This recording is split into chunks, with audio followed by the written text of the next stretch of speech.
Il est descendu du ciel, montrer la voie de la terre à la croix, payé pour moi, de la croix jusqu'au tombeau et du tombeau jusqu'au ciel.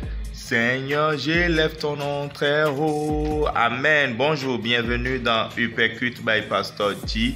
Aujourd'hui, vendredi avant Pâques, et j'aimerais parler de ce dernier principe du royaume. Il en reste d'autres, mais je ne pourrai pas tout aborder.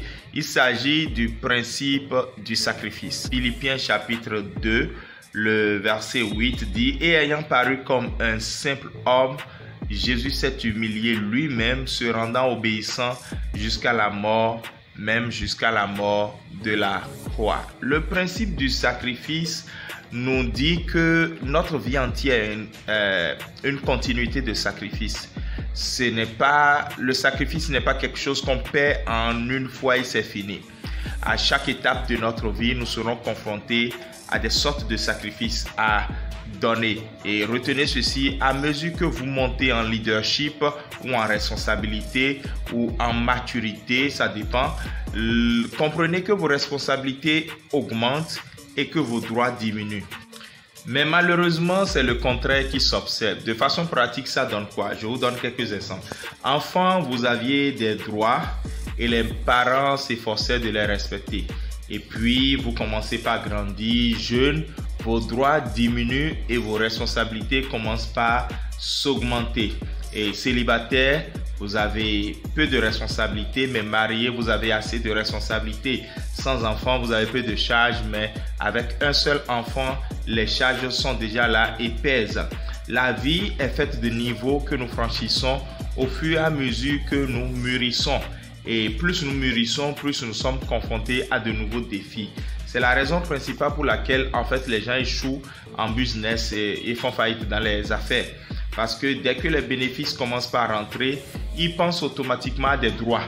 Ils ne pensent pas à des défis. Ils ne pensent pas à de nouvelles responsabilités. Ils pensent à de nouveaux droits. Je vais changer de chaussures, je vais changer de maison, je vais changer de portable, je vais changer de paille. Mais ils ne voient pas qu'ils vont maintenant ouvrir une succursale, s'implanter ailleurs, diversifier le business et tout ça. Donc c'est ça qui cause en fait des faillites. Et il faut donc comprendre que lorsqu'on ignore royalement ce principe de sacrifice, on le paie cash tôt ou tard. Mais lorsqu'on est prêt à payer le sacrifice, plus tard on reçoit un nom qui est grand. Un nom élevé au-dessus de tous les noms et vous êtes reconnu, c'est à votre actif. Et votre Dieu aussi est reconnu au travers de la vie de sacrifice, du parcours de sacrifice que vous avez. Les success stories que j'aime, c'est les success stories où les gens disent la vérité et dans lesquelles ils montrent comment ils ont traversé des moments difficiles avant de réussir. Les Anglais disent new level, new devil. Ça veut dire que en fait, chaque fois que tu gravis un nouveau palier de croissance ou de maturité ou de développement, il faut t'attendre à de nouveaux défis ou à un nouveau Satan, si je devais faire une traduction littérale. En Égypte, les défis étaient différents. Dans le désert, les défis sont différents. Et à Canaan, les défis sont différents. Dites-moi dans la marche chrétienne à quel niveau les défis n'existent pas. Au temps des juges, les défis étaient différents. Au temps des rois, les défis sont différents. En déportation, les défis sont différents. De retour de la déportation, les défis sont différents. Au temps de Jésus, les défis sont différents. Après le départ de Jésus, les défis sont différents. À chaque âge de l'Église, selon Apocalypse 2 et 3, les défis sont différents. Et il faut donc que nous puissions comprendre que, en tant que disciples de Jésus, nous devons accepter que le sacrifice fait partie de notre marche avec le Seigneur.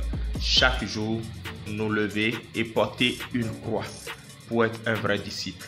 Que le Seigneur renouvelle notre pensée et nous amène à le faire vraiment. Je prie pour quelqu'un qui a l'habitude de gémir en face des défis. Maintenant, tes gémissements s'arrêtent et tu mûris et tu accueilles les défis et tu reçois la grâce de Dieu pour les relever et pour grandir et accéder au nouveau palier.